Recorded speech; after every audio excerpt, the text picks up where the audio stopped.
मित्रों, सादर नमस्कार। कल संपूर्ण क्रांति के संदर्भ में जेपी ने कहा था पार्ट 41 में, आज जहां मैं छोड़ा था वहीं से शुरू कर रहा हूं।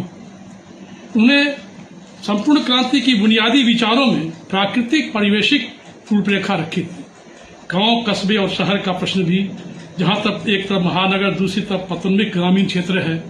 गांव का पुनर्गठन है, छोटे गांव को मिला के एक इकाई बनाना और बड़े गांव को अलग अलग इकाइयों में पुनर्रचना आवश्यक है। आदिवासी क्षेत्र है, पहाड़ और जंगल तथा मैदानी क्षेत्र है। मैदानी क्षेत्रों के गांव का औसत आकार क्या हो, शहरों का आकार क्या हो, ऐसे केंद्रीय शहर हो सकते हैं जहां से सड़कें, विद्युत सेवाएं आदि ग्रामीण क्षेत्रों में जाती है। सामुदायिक विकास मुख्यालय ऐसे छोटे शहरों में विकास के लिए आदर्श केंद्र हो सकते हैं। बैंक, भंडार, अस्पताल भी होने चाहिए। गांव, कस्बे और शहर के भौगोलिक विवरण बलपूर्वक नहीं किया सकता। यह तभी संभव है जब पहले से अनुकूल सामाजिक, आर्थिक, रणनीतिक विकास का एक रूप सामने हो और उसकी प्रक्रिया काम कर रही हो। यह भी आवश्यक है कि इसको जनता लोकतांत्रिक ढंग से स्वीकार करे। तो मित्रों, इस संदर्भ में उन्होंने आर्थिक रूपरेखा की बात की थी।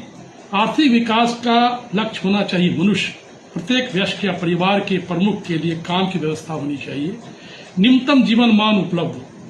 शायद भारत में बृहद स्तरीय आधुनिक यंत्र कला तथा पूंजी प्रधान उद्योग काफी है। प्रतिरक्षा की आवश्यकताओं को छोड़ ऐसे बड़े यंत्रों और उद्योगों के वृद्धि पर समझबूझ कर रोक लगानी चाहिए। उपग्रह विकास जैसे खर्चीले, दिखावटी, अनुपयोगी तथा कथित प्रतिष्ठादायक नकली उद्योगों को त्याग देना चाहिए।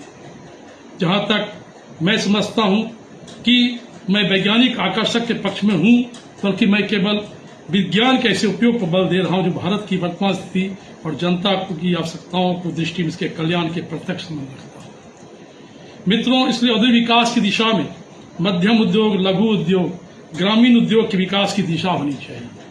इसके लिए उन तकनीकों को उन्नत करना आवश्यक है जिनका इस्तेमाल ग्रामीण एवं लघु उद्योगों में हो रहा है।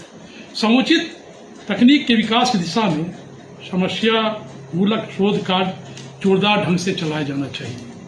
ग्रामीण विद्यालयों में ऐसा औद्योगिक और सैद्धांतिक तकनीक विभाग होना चाहिए जो स्थानीय अभ्यासों और आवश्यकताओं के संबंध हो।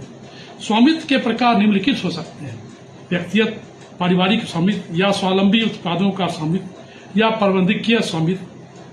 थोड़े श्रमिक रख उन्हें प्रचलित किया कानून द्वारा निर्धारित दिन वेतन देता है। बड़े बड़े उद्योग कतिपय सीमाओं के अंदर पूंजीवादी ढांचे के हो सकते हैं, परंतु सार्वजनिक निगम के ढांचे का उद्योग अधिक प्रचलित होना चाहिए। सार्वजनिक निगम की